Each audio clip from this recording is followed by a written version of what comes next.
નમસ્કાર મિત્રો, આરોગ્ય જ્યોત યુટ્યુબ ચેનલમાં તમારું હાર્દિક સ્વાગત છે। તમારું શરીર શું કહે છે? તો આજના વિડીયોની અંદર સંડાસના પ્રકાર એ રંગ મુજબ સ્વાસ્થ્યના સંકેતો ઉપર આપણે ધ્યાન આપવાનું છે।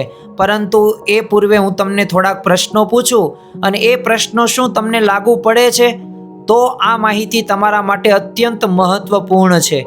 આજના વિડીયોની અંદર બ્રિસ્ટોલ સ્ટૂલ ચાર્ટ શું છે, સંડાસના કેટલા પ્રકારો છે, એ રંગ મુજબ શું કયા સ્વાસ્થ્યના સંકેતો આપણને આપે છે અને પાચન તંત્રની અંદર આપણે શું સુધારો કરવાનો છે, કેવો ખોરાક ખાવાનો છે અને કેટલું પાણી પીવાનું છે, તો એની બધી વાતો આજના વિડીયોની અંદર આપણે કરવાની છે। પણ એ પૂર્વે હું તમને 4 પ્રશ્નો પૂછું। પ્રથમ પ્રશ્ન કે શું તમારું પાખોણું વારંવાર કઠણ ગોળા જેવું આવે છે કે મળ? પાખોણું કહેતા મળ।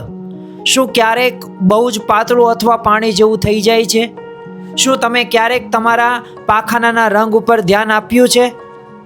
શરીર અને બીમારી પહેલાથી જ તે કંઈક સંકેત આપી રહ્યું છે?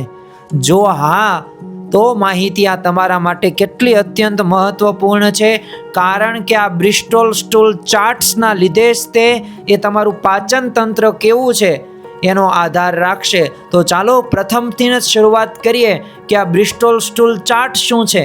તો આ સંડાસના મુખ્યત્વે 7 પ્રકાર અહીંયા તમને આપવામાં આવ્યા છે। આ 7 પ્રકારની આપણે વાત કરીએ તો પ્રથમ પ્રકાર છે કે અલગ કઠણ ગઠ્ઠા, જે સ્વાભાવિક રીતે તમને ચિત્રમાં દેખાઈ રહ્યા છે, એક ગંભીર કબજિયાતની એક બીમારી દર્શાવે છે।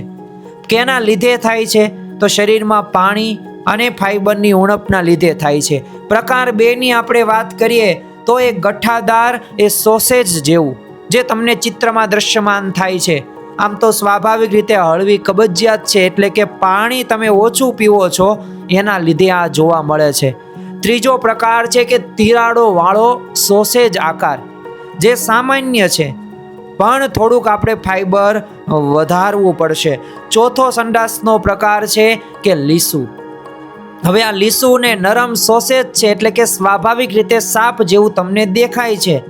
તો આ રહ્યો ને એ સામાન્ય રીતે શ્રેષ્ઠ સંકેત છે। કયો શ્રેષ્ઠ સંકેત છે? કે તમારું પાચન તંત્ર એ સ્વસ્થ છે।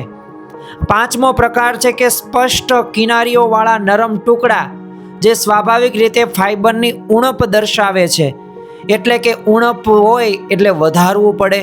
છઠ્ઠો પ્રકાર છે એ છે ફાટેલી કિનારીઓ વાળો રગડો, એટલે હળવા ઝાડા તરીકે પણ ઓળખવામાં આવે છે। આ કેનાથી થાય છે? તો કંઈક શરીરમાં ઇન્ફેક્શન આવી ગયું હોય અથવા ખોટો આહાર લેવાઈ ગયો હોય તો તેના લીધે થતું જોવા મળે છે। અને છેલ્લો પ્રકાર છે અને એ છે સંપૂર્ણ પ્રવાહી, એટલે કે ગંભીર ઝાડા, અને તાત્કાલિક ધ્યાન આમાં દોરવું પડે। તો આ જે બ્રિસ્ટોલ જે સ્ટૂલ ચાર્ટ છે એમાં સંડાસના જે 7 પ્રકારો છે એ ખરેખર તો પાચન તંત્રનો નકશો જ દર્શાવે છે। એટલે આના ઉપર પણ આપણે ધ્યાન રાખવું જોઈએ, કારણ કે આ ચાર્ટ એક મેડિકલ સાયન્સની અંદર એક પાચન તંત્રની સ્થિતિ જાણવા માટેનું પ્રમાણભૂત સાધન છે અને આ વૈજ્ઞાનિકોએ પ્રૂવ કરેલું છે। તો આના આધારે આપણે જોઈ શકીએ। આગળ કબજિયાત અને ડિહાઇડ્રેશન વિશે વાત કરીએ તો પ્રકાર 1 ની અંદર જે આપવામાં આવેલું હતું એ અલગ અલગ કઠણ ગોળા હતા। બીજા પ્રકારની અંદર ગાંઠદાર અને સોસેજ જેવું હતું। કારણ શું હતું? તો કારણ એક જ તે કે શરીરમાં પાણી અને ફાઈબરની ઉણપ છે। સ્વાભાવિક રીતે ગંભીર તમે કબજિયાત આપણે ગણી શકીએ।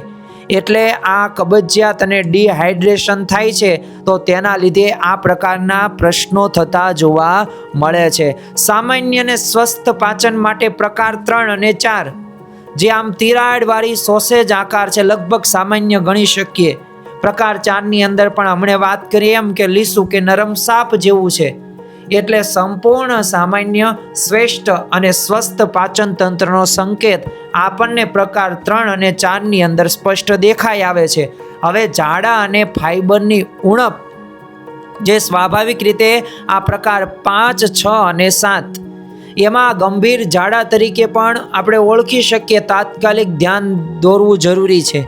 પ્રકાર 5 ની અંદર જો નરમ ટુકડા હોય, પ્રકાર 6 ની અંદર ફાટેલી કિનારીઓ વાળો રગડો હોય, કે પ્રકાર 7ની અંદર સંપૂર્ણ પ્રવાહી હોય તો આપણે તાત્કાલિક આપણે ડૉક્ટર પાસે જવું જરૂરી છે. તો આ 7 પ્રકારની આપણે વાતો કરી અને તેના ઉપાયો વિશે પણ વાત કરીએ. હવે આના પછી આપણે વાત કરીએ કે રંગ સંકેતના આધારે પણ સામાન્ય છે કે અસામાન્ય છે એની વાત આપણે જાણી શકીએ છીએ.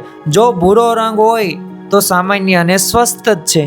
જો લીલો રંગ હોય તો ખોરાક ઝડપથી પસાર થવો જેવો અને લીલા શાકભાજી તમે વધુ ખાધ્યા હોય તો એનો સંકેત છે લીલો. તો આ ભૂરો અને લીલો સામાન્ય સ્થિતિ આપણને દર્શાવે છે. હવે અહીંયા એક ધ્યાન એ પણ રાખવાની છે ચેતવણી કે શોષણની સમસ્યાની અંદર એ પીળો કે ચીકણો એ જ્યારે કલર આવે ત્યારે સમજી લેવાનું કે શોષણની સમસ્યા છે. એટલે ચરબીનું યોગ્ય શોષણ થતું નથી કે પછી સ્વાદુપિંડની સમસ્યા છે તો આનું નિવારણ કરવું ખૂબ જરૂરી છે. અને આના કરતાં પણ ભયંકર એક આપણે ખતરો ગણી શકીએ અને એ રંગ કયો તો એ રક્તસ્રાવના સંકેતો પણ દર્શાવે છે. એમાં કાળો અને લાલ. તો જે કાળો કલર છે એ ખરેખર ઉપરના પાચન તંત્રમાં રક્તસ્રાવ થાય છે.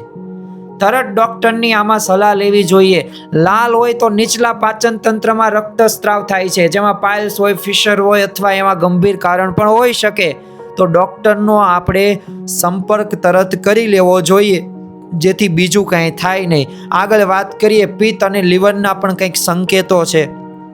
જો સફેદ કે માટી જેવો કલર હોય તો સમજી લેવાનું પિત્તનો અભાવ છે અને લીવર કે પિત્તાશયની કંઈક સમસ્યા છે તો આ અસામાન્ય છે. એટલે ડૉક્ટરને બતાવવું જોઈએ જેથી બીજો રોગ થાય નહીં. ચાલો આ તો આપણે વાતો કરી સંડાસના પ્રકારો અને રંગના આધારે સ્વાસ્થ્યના સંકેતો વિશે વાત કરી. હવે સ્વસ્થ પાચન માટે શું કરવું જોઈએ? પ્રશ્નો તો છે પણ પ્રશ્નનું સમાધાન તો હોવું જોઈએ ને. તો પ્રથમ જ તે આપણે સમાધાન વિશે જોઈએ તો પૂરતું પાણી પીવો. દિવસ દરમિયાન પૂરતું પાણી પીવું જોઈએ, એમાં આપણે આળસ કરવી નહીં. બીજું, ફાઇબર ને સંતુલિત આહાર રાખો. કોઈ એક વસ્તુ વધુ નહીં, ફાઇબરયુક્ત પછી સંતુલિત બધાયમાં વિટામિનો મળતા હોય એવો ખોરાક ખાવો જોઈએ. ત્રીજી વાત છે વારંવાર કબજિયાત કે ઝાડા રહે ને તો એને આપણે અવગણવાના નથી, એની સારવાર લેવાની છે. અને જો અસામાન્ય રંગ દેખાય ને તો તરત આપણે તપાસ પણ કરાવવાની છે. તો આ 4 ઉપાયો જો કરવામાં આવશે તો અવશ્ય આપણને લાભ થશે. અને છેલ્લે વાત એક યાદ રાખવી કે તમારું શરીર એ રોજ સંકેત આપે છે, ફક્ત એને સમજવાની જ જરૂર છે. અને ખરેખર prevention is the better than cure. તો આપણે કોઈ પણ રોગ થતાં પૂર્વે આપણે અગાઉથી જો આપણે એની સાવચેતી રાખીએ તો એ રોગ થાય નહીં. જો તમને આવા જ વિડીયો વધુમાં વધુ તમારે જોવા હોય અને નવી માહિતી મેળવવી હોય તો આ આરોગ્ય જ્યોત યુટ્યુબ ચેનલને લાઈક કરો, શેર કરો અને સબસ્ક્રાઈબ કરવાનું ભૂલતા નહીં. તો આ તમને કેવો વિડીયો લાગ્યો એ કોમેન્ટ દ્વારા અવશ્ય અમને પ્રતિસાદ આપો.